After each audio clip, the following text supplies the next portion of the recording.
जो प्रेम में रहते हैं वह छल नहीं समझ पाते और जो छल में रहते हैं वह कभी किसी का प्रेम नहीं समझ पाते।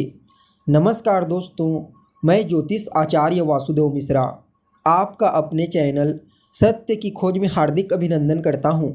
दोस्तों, आज का यह ज्योतिष का कार्यक्रम आप लोगों के लिए यानी कि मेष राशि वालों के लिए बेहद ही ज़्यादा खास कार्यक्रम साबित होगा।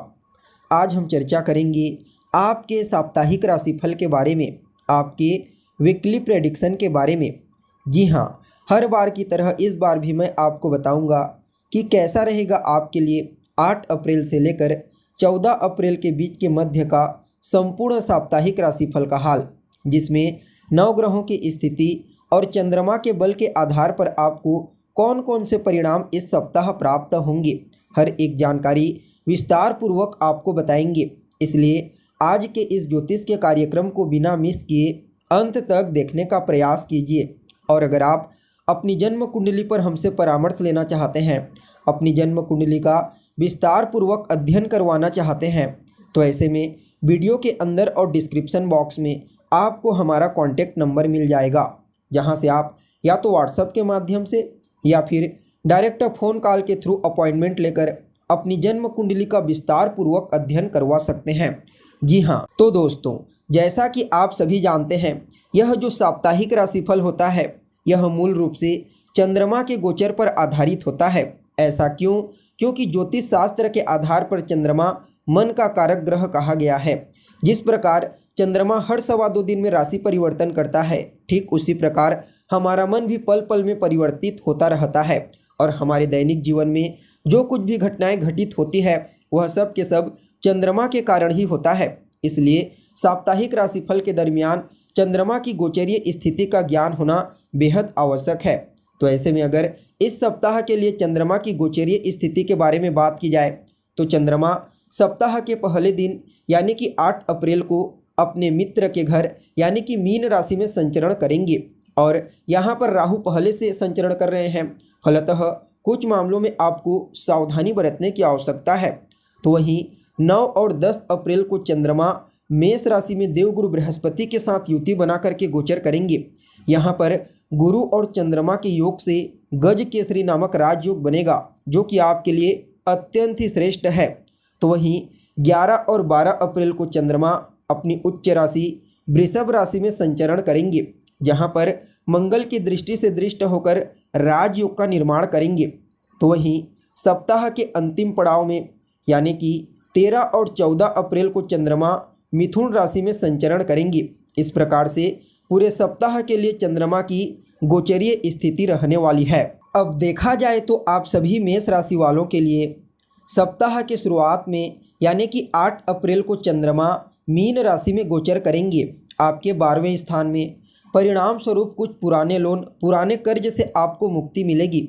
अगर आप लंबे समय से विदेश जाने के लिए प्रयत्नशील हैं, लेकिन किसी न किसी कारणवश आप विदेश नहीं जा पा रहे हैं, तो समझ लीजिए वह अवरोधक दूर होगी जिसके चलते आप विदेश नहीं जा पा रहे हैं। यानी कि इस सप्ताह आपको विदेश जाने का मौका मिलेगा। इसके अलावा देखा जाए तो इस समय आपके जीवन में कुछ न कुछ ऐसे खर्चे होने वाले हैं जिससे आपके मन में प्रसन्नता लाएगी। हालांकि मेडिकल ट्रीटमेंट में भी कुछ पैसा खर्च होने का योग बना हुआ है और आपको अपनी माता के स्वास्थ्य को लेकर के भी थोड़ा बहुत चिंता सता सकती है। हालांकि जहां पर भी आप कार्य करते हैं वहां पर अधीनस्थ कर्मचारियों का भरोसा आपके ऊपर मजबूत होगा। हालांकि उनके साथ काम करते समय थोड़ी सावधानी और सतर्कता तो बेहद आवश्यक है। और अगर आप कोई बड़ा इन्वेस्टमेंट करने के बारे में सोच रहे हैं तो आज आपको इन्वेस्टमेंट करने से बचना चाहिए। तो वहीं 9 और 10 अप्रैल को चंद्रमा आपकी राशि के ऊपर ही अपने परम मित्र देवगुरु बृहस्पति के साथ युति बनाकर गोचर करेंगे। परिणाम स्वरूप गज केसरी नाम का राजयोग बनेगा, जिसके चलते विवाह के बहुत अच्छे अच्छे रिश्ते आएंगे और कुछ न कुछ बड़े और महत्वपूर्ण निर्णय आप अपने जीवन में लेने वाले हैं।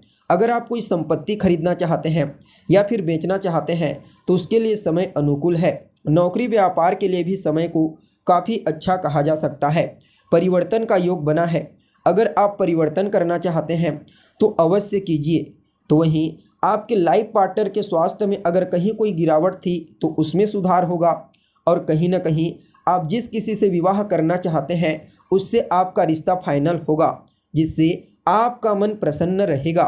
जबकि 11 और 12 अप्रैल को चंद्रमा आपकी राशि से दूसरे भाव में गोचर करेंगे अपनी उच्च राशि में। फलतः धन को लेकर के अगर कहीं कोई चिंता आपके मन में है, चाहे धन आगमन को लेकर के हो या फिर धन संचयन को लेकर के, वह चिंता दूर होगी।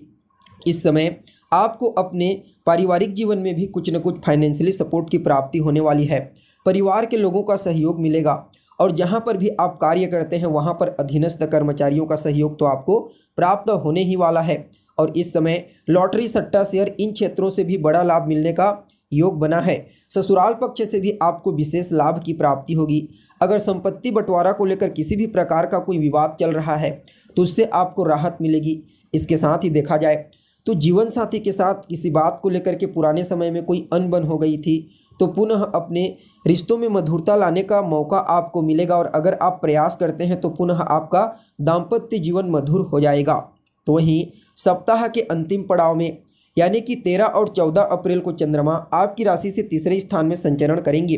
परिणाम स्वरूप आपके कॉन्फिडेंस में वृद्धि होगी, आपके पराक्रम में वृद्धि होगी और कहीं ना कहीं बड़े बड़े लोगों से आपके कांटेक्ट होंगे। जिनकी शिक्षाएं रुकी हुई थी फिर से पुनः प्रारंभ हो जाएंगी। छोटे भाई बहनों के साथ आपके तालमेल बेहतर होंगे, रिश्तेदारों के साथ भी तालमेल बेहतर होंगे और उनका सहयोग पूर्ण रूप से आपको प्राप्त होगा। अगर आपका पैसा कहीं पर फंसा हुआ है, जो लंबे समय से फंसा हुआ है, निकलने का नाम नहीं ले रहा है, तो वह निकलेगा। प्रॉपर्टी से संबंधित अगर कोई विवाद है तो उससे आप बाहर निकलेंगे। भूमि, भवन, मकान, वाहन, इनसे संबंधित जितने भी कार्य है वह सब के सब कार्य आपके फेवर में होंगे और आप अपनी सुख सुविधाओं में वृद्धि करने के लिए कुछ भौतिक चीज़ों की खरीदारी करेंगे। अगर सालों से आपका प्रमोशन रुका हुआ है तो उसकी भी प्रबल संभावना है कि आपका प्रमोशन हो जाएगा। जो लोग विदेश जाने के लिए प्रयत्नशील हैं उन लोगों को भी विदेश जाने का मौका मिलेगा और कहीं ना कहीं सीनियर की तरफ से आपको सपोर्ट की प्राप्ति होगी। यानी कि कुल मिलाकर के देखा जाए तो आप सभी मेष राशि के जातकों के लिए यह सप्ताह अत्यंत ही श्रेष्ठ साबित होगा। फिर भी इस सप्ताह के प्रभाव को और ज़्यादा अनुकूल बनाने के लिए आप गणेश जी के मंदिर में चले जाइए और उन्हें अक्षत यानी कि चावल का भोग लगाइए। यह सप्ताह आपके लिए अवश्य ही श्रेष्ठ साबित होगा। तो दोस्तों, हमें उम्मीद है जानकारी आपको पसंद आई होगी। अगर जानकारी अच्छी लगे तो इसे लाइक करें, शेयर करें और हमारे चैनल को सब्सक्राइब करें। आज के लिए बस इतना ही। पुनः मुलाकात होगी एक नए और ताज़ा एपिसोड में। तब तक के लिए नमस्कार।